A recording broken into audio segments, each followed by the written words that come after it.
Jake Auchincloss, the newest member of the state's congressional delegation, is finishing his first year in office representing the 4th Congressional District.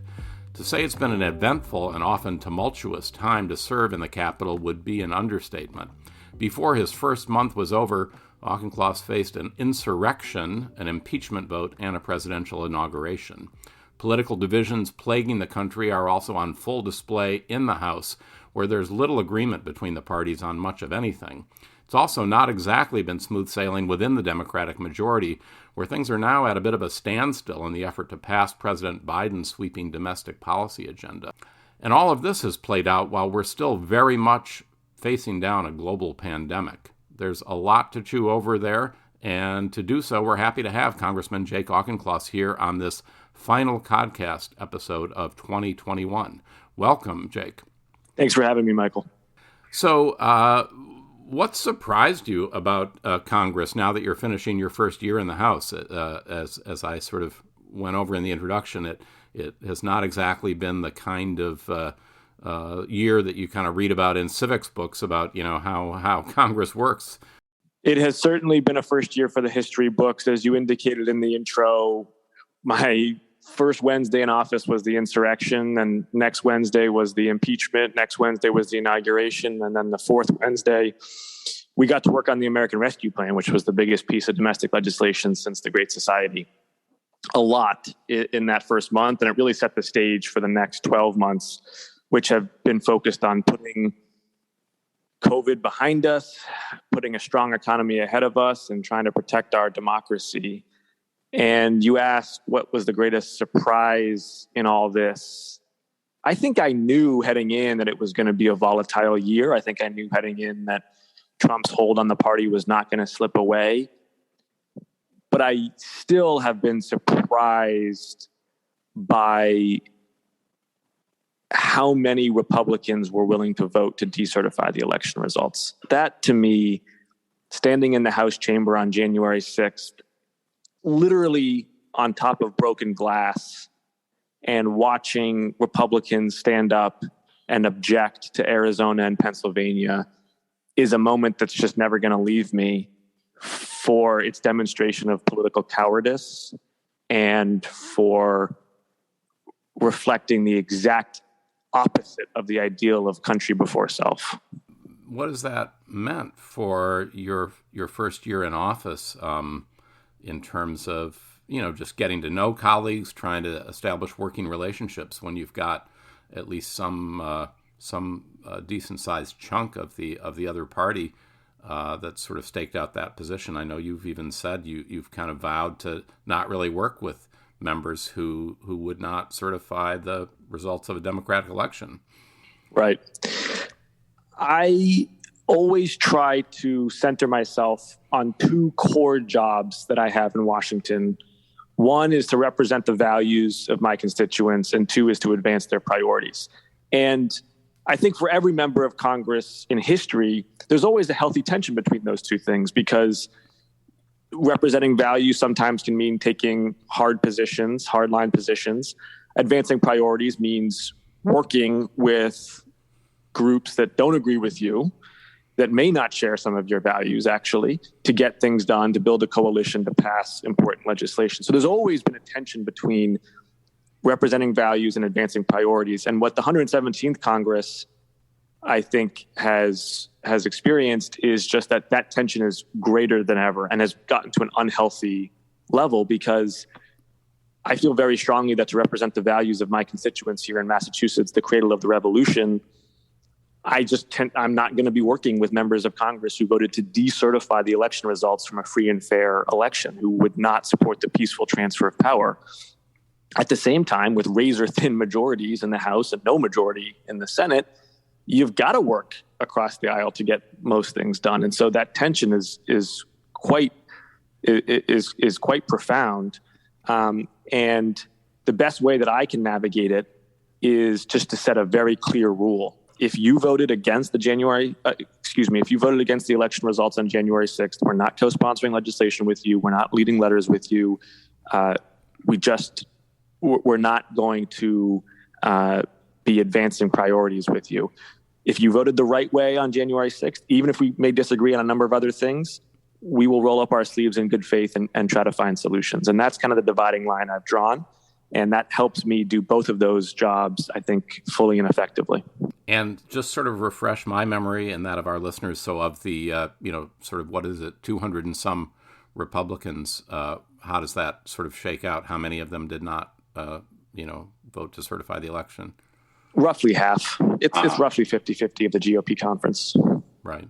And so speaking of, the razor-thin margins, as we said, there's certainly a lot of partisanship in the Congress, but even within the Democratic majority, there's some pretty, sharp divisions that have emerged. And I guess most prominently, we're talking about the president's domestic policy agenda and the Build Back Better legislation, which is now sort of either dead, or I know you've referred to it as stalled after Senator Manchin's declaration that he wouldn't support it. You've been a big backer of the president. I know you've said in a number of appearances that legislation will pass at some point. Are you still feeling that way now? I'm confident that a number of the priorities embedded in Build Back Better will pass. And just for our listeners' sake, because I think too much of the conversation about Build Back Better has been about the process, the price tag. It's just helpful to remind ourselves what's in it, right? So it's really got three key pillars. One is we're trying to lower healthcare costs, trying to lower the out-of-pocket cost of prescription drugs, the cost of health insurance, the cost of hearing aids for senior citizens, the cost of Medicaid for low-income Americans, especially long-term care. So one big bucket is we're trying to lower healthcare costs, which have been inflating rapidly over the last several decades. Number two, we want to fully create Social Security for kids. President Roosevelt in the New Deal was revolutionary here in the United States in asserting that the federal government had a role in creating a basic standard of living for all Americans. It was focused, though, mostly on adults through unemployment insurance and through senior citizens with Social Security. Over the last couple of decades, starting with the Children's Health Insurance Program, we've started to create a Social Security for kids, meaning a basic standard of living that we demand for young Americans. And this legislation would materially advance that imperative by universal pre-K for all 3 and 4-year-olds, through a more affordable childcare for their parents, and probably most impactfully through the fully refundable child tax credit, which puts cash directly in the pockets of mom and dads so that they can make sure their kids have nutritious meals and high quality care. So that's number two, Social Security for kids. And then number three is bold climate action. And on this front, candidly, we've been very frustrated by some of the special interests that have pushed back on programs to make state utilities transition to clean electricity and to really decarbonize our economy, ideally even put in a carbon tax. So there have been frustrations on that last front, most particularly, but even so, there are significant advancements, but by far the most important advancements in the history of the country in terms of getting to a clean energy economy and Build Back Better. That's a lot. And with a razor-thin majority and with zero help from Republicans, who, before they even saw the legislation, asserted they were not going to support it, of course we've had to wrangle. And this may be sort of a contrarian thing to say, but I really don't kind of apologize for that. That's what Congress is about. Of course, we're going to be debating policy. And 6 months in the scheme of things is really not that long to be debating policy, especially policy that can materially impact people's lives for 10 years. That deserves a full and fair hearing. That deserves a lot of dialogue, both in the civil society as well as in the halls of power. So I think that's been a healthy process. Obviously, it can at times be frustrating. Obviously, at times people's tempers boil over. But this is Washington, D.C. This is varsity. You got to come to play and try to get policy passed. Build Back Better in its current form, as you said, Senator Manchin has made clear that he's not going to vote for it in its current form. He's said that really since July in various iterations. But there are policies in there that I'm absolutely confident can pass. The priority for me would be the child tax credit, would be to lower taxes for working families and to pay for it with a carbon tax, which would be a really material advance in our fight against climate change. Mm-hmm. And and we should say also that there's been sort of two big pieces of legislation the president has put forward. Domestic legislation and the infrastructure bill did pass. And you've been a big backer of the president and his agenda, but there's been some criticism that even the good stuff that he's gotten done, like the infrastructure bill, has kind of suffered or been lost on a lot of Americans, frankly, because of what people have said has just been poor messaging coming out of the White House. Could they be doing a better job at making sure people know what has actually been accomplished already? I think voters respond to what they can see and feel, rightfully so. Talk is cheap. Action is what matters. And if you look at the last 60 years of politics, what you see is that people tend to judge Washington, D.C. by their post-tax discretionary income, basically by their purchasing power that they feel that they have in this economy. And I think what we're seeing right now is that voters are saying, I want to feel like we have a strong economy ahead of us. And the challenge is, while we've passed a superb infrastructure bill that's going to expand access to high-speed internet and fix roads and bridges and guarantee clean water for every kid in this country and knit together our electrical grid to make it more resilient and to make energy cheaper, these are all things that have to go through the states and cities and have to go get contracted and have to get built. These are things that are going to roll out over the next couple of years. Whereas right now, here in December, what Americans are feeling is inflation. They're feeling that groceries have gotten more expensive and that feeling that their car has gotten more expensive. So it's not surprising that despite creating 6 million jobs in the first year of his administration, the economy is not a fully winning message yet. Just talk a little bit about, I don't know, I'm curious about just how, you've kind of acclimated and sort of made your way there in D.C. You follow two pretty prominent Democrats that kind of eventually cut national profiles. Barney Frank, who held the seat for more than 20 years, and then Joe Kennedy, who was there for 6. I'm just wondering, have you talked to either of them or both of them, kind of as you've made your way along during this first year? Bob Drinan, too, who some of our listeners will remember was a priest, also from Newton, who was really a moral force in opposing the Vietnam War. This district is a highly civically engaged district. It's got tremendous store of talent and intelligence and work ethic. And you're right, it is accustomed to having representatives with a national profile. I'm grateful both to Barney Frank and Joe Kennedy and that they've been generous to me with their advice and their time over this last year. I call them both. Mm-hmm. And what do they tell you about, the kind of craziness in Washington and how to kind of cut through the muck or the fog or however you want to term it? Well, respecting the confidentiality of our conversations, I would say the general agreement from them and also really from a lot of my colleagues who are still in the House, who have been around for a while, is that the polarization has gotten worse. The atmosphere has degraded.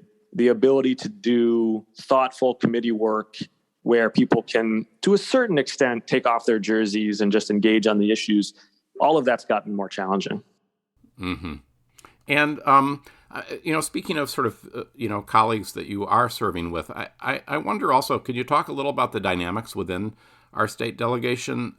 We often don't hear much about those relationships. And who have you gotten to know best, or is there, have some of the members been particularly helpful, or sort of you look to as kind of mentors as you've gotten acclimated there? It's a terrific delegation. I oftentimes say that I've joined a lineup of cleanup hitters.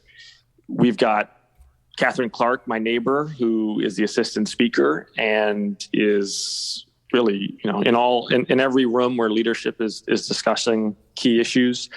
Ayanna Pressley, who obviously has built a national profile. even in her freshman year and into her sophomore year. Got the chair of rules with Jim McGovern, the chair of Ways and Means, Richie Neal. Just a lot of really, really, really capable, well-respected legislators in the House on important committees who are always prepared, are always well-versed in the issues. Their colleagues listen and respect them. So what it's done for me is, one, as you say, it's an inbuilt set of 8 people that I can ask for their opinions on things, whether national issues or also obviously issues that affect Massachusetts. And the other thing that it's done is it takes a little bit of the pressure off me as a freshman in having to 100% fully deliver for the state when we're doing national policy. Sometimes what I see with other members, junior ones especially, who come from states where maybe they're the only Democrat in that state delegation, or where it's just a small state and they're the one who has to do it, is that for something like the bipartisan infrastructure bill or for the American Rescue Plan, the whole weight of the state's needs are on them. Coming from Massachusetts, like when you got Richie Neal or Jim McGovern or Catherine Clark in the delegation, like Massachusetts is doing super well. And so it allows me to really specialize and focus and make sure I'm representing the district and not having to kind of constantly having to focus on every single Massachusetts issue for these big policy items. Mm-hmm. And is there one of those colleagues that you've kind of come to, be kind of most frequently in touch with and in sort of checking in on things? Yeah, it's really context dependent. So I'm on the Transportation Infrastructure Committee with Seth Moulton and Steve Lynch. So we're talking oftentimes about those issues, about rail or buses or the Cape Cod bridges, East-West rail. Richie Neal is the dean of the delegation, so he's oftentimes coordinating statewide issues with us. And I talk to Richie frequently especially about kind of internal maneuvering for issues. He's so wise on that. Jim McGovern, I can check in with about, because he's the chair of rules, he's like the ground truth of what's actually going on, right? There's always so much chatter in Washington, D.C. about this intent or that person or whatever. The rules committee is what actually literally sets the agenda formally. And so Jim McGovern, by his job description, has to know what's actually going on. So right. He's a good person to check in there. And so Lori Trahan is become a leader on clean energy issues. She's on energy and commerce. She and I talk about clean energy issues a lot. So it's just a tremendous set of people to be able to talk to. Catherine Clark has been a mentor in a lot of different ways. There's few people in the whole Democratic caucus, maybe nobody, who I think is more broadly and universally just kind of liked than Catherine Clark. I mean, people really just trust and enjoy spending time with her. And so she's a good person to talk to about getting to know other members of the broader caucus. Does she seem like a future speaker to you? I mean, she certainly has the ability to deliver the member services and to be the patient listener that a speaker has to be. She certainly has all the tools. I'll let her speak to her intentions and navigate that process, but she's a highly, highly capable member. Mm-hmm. And just talk a little bit more about the kind of role you've tried to carve out, or the profile, I guess, in terms of addressing issues that are being faced even nationally. I know you've been a Democrat who's been willing to go on Fox News multiple times over this last year and talk there. What's your thinking in sort of going into the lion's den or the enemy's camp to talk with the hosts there and with the audience that they draw? I think Pete Buttigieg modeled this effectively during his campaign for president. We need to talk to each other as a country. And if we cast aspersions on the motives and the character of anybody who disagrees with us on any issue, we are going to continue into this vortex of mutual distrust and polarization and acrimony. what people, I think, want from their elected officials, especially at the national level, is to find and speak to our common values and to point to common ground. Can that be a ubiquitous approach? Of course not. I just, at the beginning of this conversation, outlined that people who vote against the election results in Congress are not people that I'm finding common ground with going forward. But once you make those sharp red line distinctions, it actually liberates you then to find common ground with everybody else. And that's still, by the way, a majority of the American people. And so I really try to approach my job as a common sense Democrat who is a strong champion for bold action on climate solutions, who wants to make our economy more fair for everybody, regardless of how they were born, and who is also a committed capitalist, who is willing to work with the nonprofit sector, the business sector on solutions. Because that's my background. I was in the military, I was in business, I was in local government. I have never seen a big, complicated problem that can be solved with one sector. You need to have people rowing together. Mm-hmm.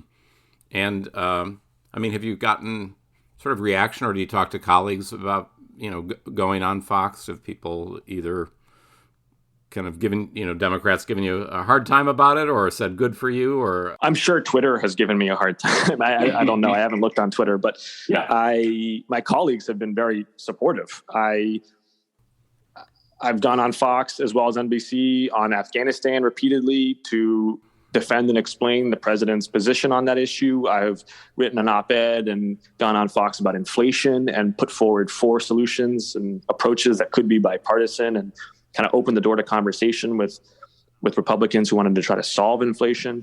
And I always get very positive feedback. You don't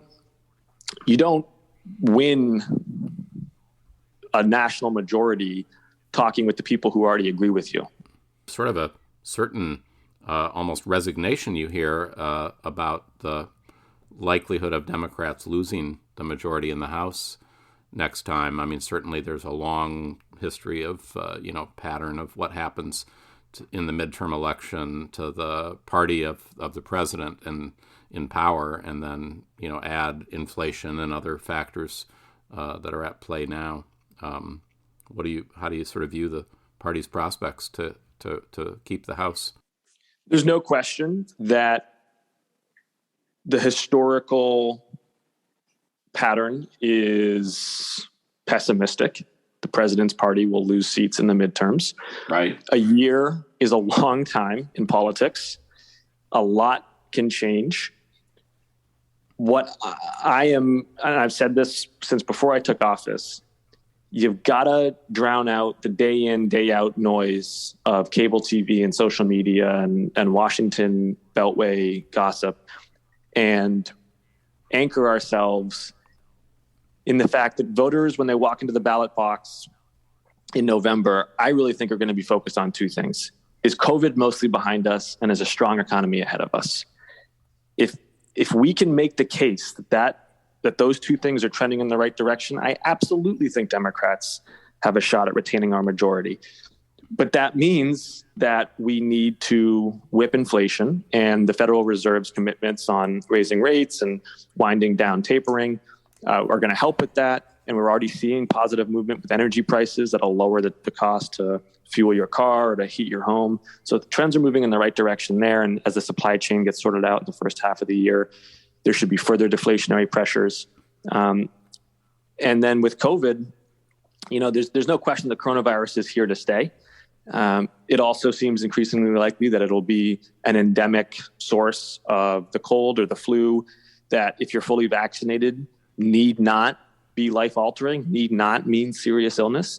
And if you're not vaccinated, can be quite severe. And the era of individual responsibility on this front, I think, is fast approaching, where people are going to have to make and then live with their own decisions. Mm-hmm. And In terms of the pandemic, which, as I said at the beginning, is kind of overshadows, or colors almost everything that's going on. What's your sort of take on what we can be doing about that, both here, and I know you've spoken a little bit about the role we can play globally? Absolutely. So tackling COVID needs to remain a top two priority for the administration and for Congress. The other one is protecting our democracy through the preservation of voting rights and the expansion of the autonomy of state and local election officials. But to focus on COVID, what does that mean in practice? Well, number one, it means we've got to vaccinate the rest of the world. We got to get to 70% vaccination rates globally by the end of 2022. And, to be blunt, we got off to too slow of a start. And I've been critical of the administration on that. Mm-hmm. I think that they should have done more to get vaccines overseas. And maybe even more importantly, they should have done more to help distribute those vaccines. We've got 1 million vaccines in Nigeria that are going to expire because they didn't have the logistical capacity in the public health workforce to take vaccines on a tarmac and turn them to shots into arms. So the United States has pledged 1.2 billion vaccines. We've got to get to a place globally where we've got at least 10 billion vaccines, I think, pledged. And then we've got to work country by country, especially in Africa, where the public health workforce is the weakest. Southeast Asia, although they've been slow on vaccination rates, are fast catching up. We've got to work with these countries on a case-by-case basis to train, pay, and flex their workforce to get these vaccines into shots into arms. That is, one, just the right thing to do from a humanitarian perspective. It's two, in our own self-interest, because when you've only got 4% of the African continent, for example, vaccinated, and when you've got Latin America and Southeast Asia using vaccines that are not very effective, you're going to continue to have a large reservoir of hosts in which the virus can mutate. And we're going to continue to see variants like we have with Omicron. So it's the right thing to do. It's in our self-interest to prevent new variants. And then third, it's the most effective foreign policy you could imagine. We've got China extracting concessions from developing nations in exchange for vaccines that don't work. You got the United States that could do the opposite, that could be shipping vaccines that do work. And instead of extracting concessions, could be building out the public health workforce that will not just help eradicate the coronavirus, or at least neutralize the coronavirus, but could also be a sustainable source of welfare for their populations going forward, whether it's malaria or maternal health or AIDS. So it just makes so much sense on a number of different fronts, and we've just been too slow on it. And I've continued to be critical and to be prodding the administration to move faster.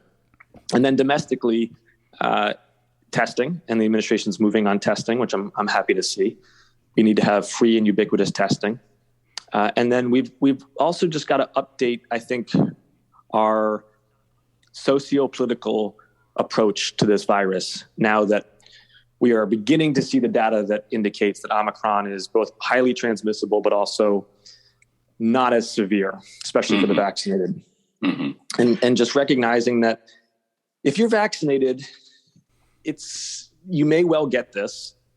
It does not need to be life-altering or a source of severe illness. It can be the cold or the flu. And if you're not vaccinated, increasingly you're going to have to live with your choices because we cannot continue to restrict our lives, our economy, our society, our children's socio-emotional development and learning to protect those who won't protect themselves. Mm-hmm. Mm-hmm. So you've talked, you mentioned sort of a minute ago, the sort of hopes and prospects for the Democrats if things kind of turn more positively in the next year in terms of the election next year. I guess I'm presuming that you plan to be a candidate in that election. Is that a fair assumption? Yes. Okay. I don't know if this is the official or if you've officially announced you're running, but we can break the news here on the podcast if you haven't made an official announcement. I don't know how you're viewing it. The election that you won, as people may remember who followed it, it was kind of a raucous, wild free-for-all of a Democratic primary, as we often see in the state when there's an open seat. 8 or 9 candidates, 1 or 2, I think, unofficially withdrew. but were still on the ballot. But it left, I think, at least 7 of you vying. And so you won the primary with, 20-some percent, 22% of the vote, I think. So, not exactly a huge mandate in an admittedly large field. How have you sort of viewed the politics of getting to know the district and getting voters in the district who might have had another candidate as their first choice to see you as someone who is ready to kind of take up the issues and concerns they may have going forward? It's about showing up. I've been in all 34 cities and towns in the last year, feet on the ground. I have done dozens of roundtables or town halls throughout the district, met with smaller groups of business owners or labor leaders or parents or school activists, et cetera, to hear their issues, and have really forged strong relationships with the local, state officials, and I think we've seen that a lot of them who endorsed other candidates in the primary have now endorsed me in these last few months because I've really worked hard to be a partner. Mm-hmm. And I know there is, I think, a Republican who's announced in the district, but do you expect to see a Democratic challenger in the primary? I don't know, and frankly, I'm not spending a lot of time dwelling on that. I'm going to be judged by my job performance in November, and I am confident that I have done a good job and that I can communicate what we've done to voters. Mm-hmm. And you've also recently formed a PAC to support other candidates, the Jake Auchincloss 495 Political Action Committee. What's that about? Kind of a bold move for a guy in his first term in Congress to now be looking to sort of, be a sort of king or queen maker in helping other people get elected. As you said, 2022 is going to be a tough year for Democrats. And so I formed 2 committees actually to help Democrats who are in tough seats. One, the way that compliance rules work, you have to do 2 separate committees. One at the federal level to help my colleagues who are in swing districts. So people like Lauren Underwood in Illinois or, Raphael Warnock in Georgia, people who are going to be facing tough races in 22. So I've got a federal PAC that we launched with Speaker Pelosi in Newton a couple months ago. And I've also now have a complementary state political action committee where I can help state candidates who are also facing tough reelection campaigns. Because, it can be easy to forget here in Massachusetts, if you live in a blue city or town, that actually there's a lot of pockets of red and purple around here. Donald Trump got more than 1 million votes in Massachusetts. And there are some of my fair number in your district, right? Yeah. There's a lot in my district. And I've got some state senators and state representatives in my district who are going to have a fight on their hands in 2022, especially if the turnouts, is skewed or if Democrats are demoralized and Republicans come out in force. A lot of things can happen. And I want to make sure I can help them out and do it in a way that's fully compliant. Mm-hmm. So we formed that separate state committee, and I'll be making sure I'm helping good, strong Democrats here in Massachusetts. Mm-hmm. And just finally, I wanted to ask you on a personal level how the year has gone. I know you have 2 very young children, and I just wonder, I hate to sort of,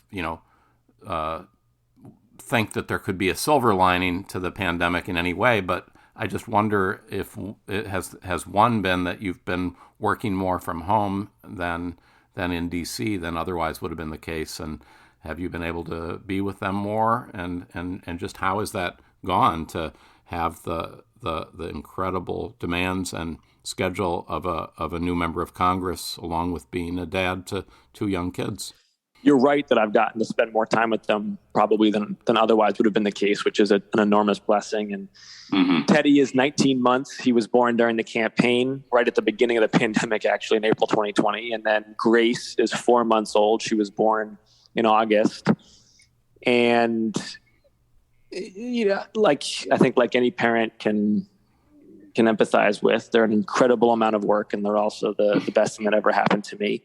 And of course, scheduling and logistics, going back and forth to Washington, and my wife works a full-time job, and it's all very complicated, but it's complicated for all of us with kids. I mean, that's nothing special to being in Congress. That's just being a parent. And the most important thing is that it actually really